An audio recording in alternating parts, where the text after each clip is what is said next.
Shalom, selamat pagi. Bertemu lagi dalam renungan hati. Masih dalam Injil Lukas pasal yang ke-17 ayat yang 11 sampai ayat yang ke-19. Bapak Ibu bisa membaca Alkitabnya. Hari ini kita akan berbicara tentang syukur orang Samaria. Cerita tentang ke-10 orang kusta bukan hanya bicara tentang Yesus yang memiliki kuasa supranatural dan melakukan mujizat yang hebat. Cerita tentang 10 orang kusta juga berbicara tentang mentalitas iman, mentalitas karakter, dan mentalitas kepribadian kita semuanya. Nah, ketika kita berbicara tentang 10 orang kusta ini, maka kita bisa melihat sebuah perbandingan antara orang Samaria dan orang yang dinamakan orang Yahudi. Bagaimana mereka memiliki sebuah sudut pandang yang berbeda menyingkapi sebuah karya keselamatan, karya pertolongan dari Tuhan. Pelajaran apa yang dapat kita petik dari syukur orang Samaria ini? Pelajaran yang pertama adalah syukur orang Samaria mempertegas bahwa orang Samaria itu memiliki mentalitas iman yang bukan SKS. Bapak Ibu, ketika saya kuliah, dosen selalu mengingatkan kepada kita mahasiswa supaya kita tidak menjadi mahasiswa SKS. Apa itu? Sistem kebut semalam. Baru kita punya ulangan, baru ketika kita ulangan, ujian, kita belajar dengan sungguh-sungguh dan kita melakukan itu dengan konsentrasi dan melupakan segala sesuatu dan kita belajar. Tapi setelah ulangan tidak ada, ujian tidak ada, kita menjadi mahasiswa yang tidak melakukan segala hal yang berkaitan dengan belajar itu dengan sungguh-sungguh. Dan akhirnya kita menjadi mahasiswa yang tidak memiliki kualitas. Bagaimana dengan orang Samaria? Dia justru membuktikan dan menunjukkan kualitas bahwa dia memiliki mentalitas iman, mentalitas karakter, dan mentalitas dari sikap hati yang begitu baik luar biasa. Ketika orang Samaria, dia membutuhkan pertolongan Yesus karena dia sakit, dia berlari kepada Yesus dengan sungguh-sungguh. Pada waktu dia di perjalanan mau menjumpai imam, dia melihat bahwa dia mengalami mujizat kesembuhan. Apa yang dilakukan? Dia berlari kepada Yesus, dia mendekat kepada Yesus, bersyukur dan berteriak sangat nyaring dan tersungkur di hadapan Tuhan. Orang Samaria tidak menempatkan mentalitas iman, mentalitas hati, mentalitas karakternya sebagai mentalitas SKS. Dia mencari Tuhan di saat-saat genting, tetapi juga dia mencari Tuhan dengan sungguh-sungguh di saat pertolongannya tiba di dalam hidup kita semuanya. Seringkali kita menjadi seperti anak kecil. Pada waktu orang tua kita memberikan mainan, kita sibuk mengurusi mainan dan kita tidak memperhatikan keberadaan dari orang tua sumber yang memberikan kepada kita mainan itu sendiri. Mentalitas dari orang Samaria di dalam iman, di dalam karakter, juga di dalam hatinya bukan kaleng-kaleng.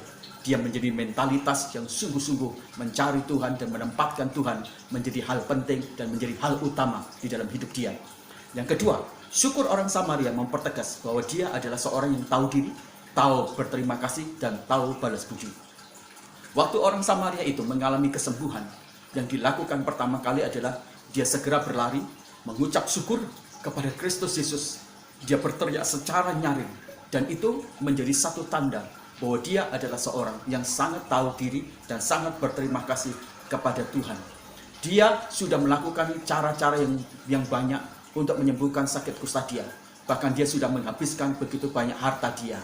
Dan ketika dia mengalami kesembuhan dengan cara gratis, dengan cara mujizat, itu yang membuat dia berterima kasih dan bersyukur. Dia bisa kumpul lagi dengan keluarganya. Dia bisa hidup normal lagi. Dan dia tidak dikucilkan dan diasingkan. Dan itu yang dia rasakan, betapa dia sangat berterima kasih. Itu menjadi anugerah yang dialami dan menjadi bagian yang sangat terbesar sepanjang kehidupan dia.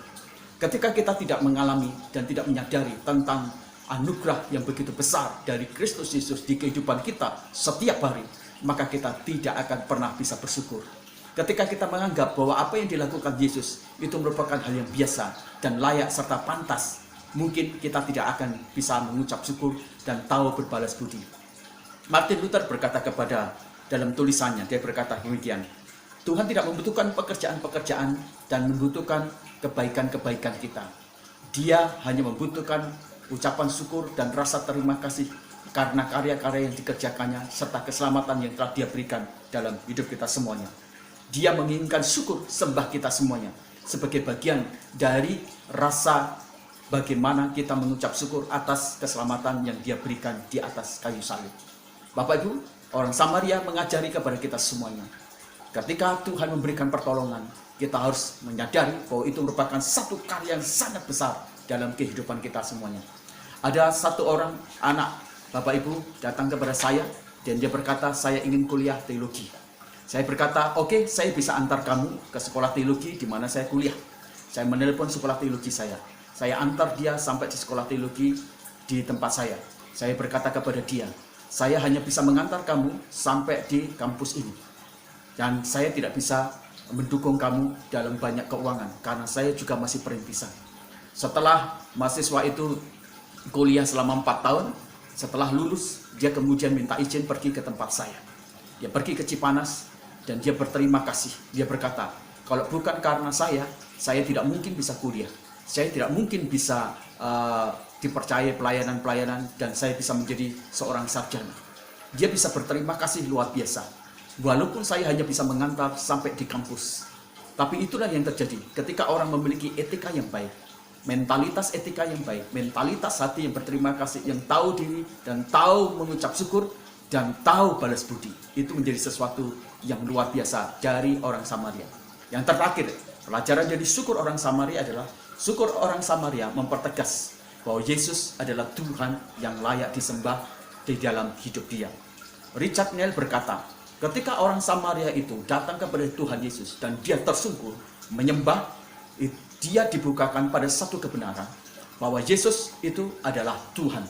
Karenanya, selain dia memuliakan Yesus dengan suara nyaring, dia menyadari bahwa Yesus itu adalah Tuhan dan dia menjadi tersungkur di hadapan Yesus rata dengan tanah. Tindakan ini menjadi satu tindakan yang menyadarkan dan menyadari bahwa keberadaan Yesus itu tidak yang berdiri di hadapannya bukan sebagai manusia biasa, bukan sebagai nabi biasa, tapi dia adalah Tuhan, Raja yang menciptakan langit dan bumi. Kesadaran itulah yang kemudian menunjukkan kepada dia dan mengakui kepada diri dia bahwa apa yang di hadapan dia, pribadi yang ada di hadapan dia, itu adalah Tuhan di atas segala Tuhan. Kadang berbeda dengan kita semuanya.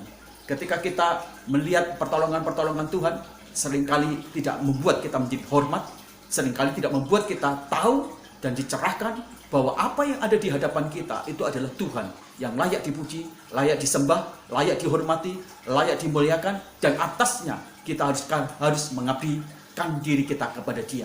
Saya jadi ingat dengan buku tentang teologi anjing dan kucing. Kalau anjing itu diperhatikan dan diberi makan, maka dia melihat bahwa yang memberi makan itu adalah Tuhan yang baik. Dia adalah Tuhan yang begitu sangat luar biasa memiliki perhatian dan empati. Maka anjing menempatkan diri dia sebagai budaknya. Dan dia akan melayani Tuhannya sampai seumur hidup dia, bahkan sampai mati. Maka jangan heran anjing dikenal sebagai binatang yang sangat setia kepada Tuhan. Kalau kucing diberi makan, maka dia akan berkata bahwa dia adalah Tuhannya. Bahwa dia layak menerima segala sesuatu. Bahwa dia adalah satu yang harus diperhatikan. Dan dia menganggap yang memberi makan itu adalah jongos dia. Saya tidak berharap kita berpikir demikian. Mari kita berpikir seperti orang Samaria ini. Di dalam syukur dia menyadari bahwa yang berdiri di hadapan dia itu adalah Tuhan di atas segala Tuhan. Itu sebabnya dia kemudian tersungkur, mengabdikan, menyembah, dan mengakui kedaulatan dia dan menempatkan diri dia sebagai pribadi yang memang pantas diagungkan. Raja di atas segala raja dan Tuhan. Dan dia adalah budak yang diselamatkan sehingga dia bisa mengucap syukur. Tuhan memberkati kita semuanya pagi ini. Haleluya. Amin.